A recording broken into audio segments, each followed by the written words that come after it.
कहानी की शुरुआत में हम देखते हैं तीन देवियों को जिनका नाम एंटियोक्लिप्सा हेस्पेरा होता है। फिर हम देखते हैं वे एक म्यूजियम में जाती हैं और वहाँ के सभी लोगों के ऊपर अटैक कर देती हैं। हमने सजाम पार्ट 1 में जो छड़ी देखी थी, जो सजाम लास्ट में तोड़कर फेंक देता है, वह छड़ी म्यूजियम में रखी होती है और इसी को ये लेने आई होती हैं।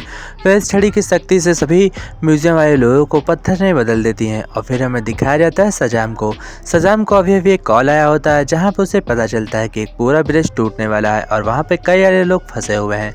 तभी सजाम और अपनी टीम, सजाम के सभी फैमिली वाले वहाँ पर जाते हैं और उन सभी लोगों को बचा लेते हैं। उसके बाद हम देखते हैं सजाम उन सभी को बुलाकर एक मीटिंग रखता है, क्योंकि उन पुल पर बहुत सारी मिस्टेक होती हैं जिसकी वजह से उन्हें बहुत ही ज़्यादा नुकसान होता है। वे उस पुल को नहीं बचा पाते हैं, इसलिए सजाम एक मीटिंग रखता है और वो कहता है कि हमें और ज़्यादा सीखने की ज़रूरत है। उसके बाद हम देखते हैं सजाम वंडर वुमन से मिलने जाता है, लेकिन तभी अचानक से वंडर वुमन के चेहरे में एक जादूगर आकर बोलने लगता है।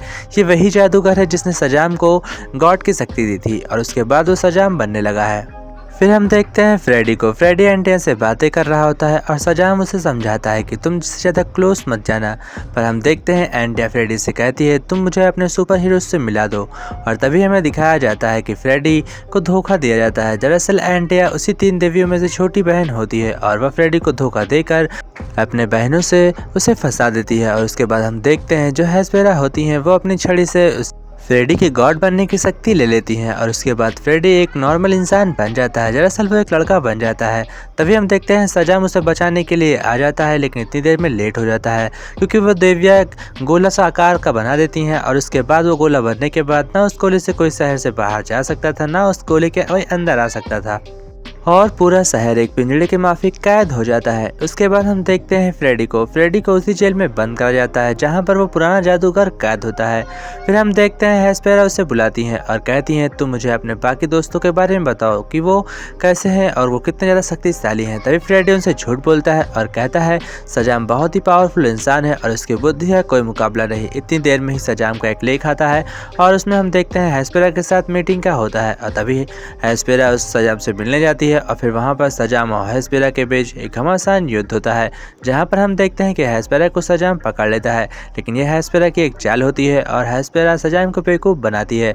वह उसके वहां जाकर एक गोल्डन सेप को चुरा लेती है और उसके बाद उस गोल्डन सेप को सजाम लेने के लिए उस देवलोक में आता है जो अब हेस्पेरा की देवियों का होता है। लेकिन हम देखते हैं कि वहां पर सजाम और जादूगर फ्रेडी तीनों सेब को चुराकर अब एक साथ इस रूम से बाहर निकल जाते हैं और वापस अपने यहाँ पर लोक में आ जाते हैं। लेकिन ये लोक के ऊपर चारों तरफ जो गोला बना होता है ये काफ़ी ज़्यादा खतरनाक होता है और इसकी वजह से सजाम उस सेब को इस गोले से बाहर नहीं ले जा पाता, जिसके कारण यह होता है कि वह सेब वापस कैलिप्सो पा जाती है। और फिर हम देखते हैं हेस्पेरा जो सबसे बड़ी बहन होती है, कैलिप्सो उसको मारकर इस शहर को, दुनिया को ख़त्म करने के लिए उस सेब को इसी ज़मीन में गाड़ देती है। उसके बाद जैसे ही सेब ज़मीन के अंदर जाता है तो उसमें से बहुत सारे राक्षस निकलने लगते हैं और राक्षस के ज़्यादा आने की वजह से पूरा शहर एक बड़ी मुसीबत में पड़ जाता है। और फिर सजाम फैसला करता है कि मैं इन लोगों को बचाऊँगा, लेकिन हम देखते हैं कि कैलिप्सो सजाम के सभी फैमिली वालों उसकी शक्ति खींच लेती है और सजाम अब अकेले बचता है। लेकिन इतनी देर में देखते हैं कि यूनिकॉर्न की मदद लेकर सजाम की फैमिली उन राक्षसों का सामना करती है और उन सभी राक्षसों को मारकर फिर ढेर कर देते हैं।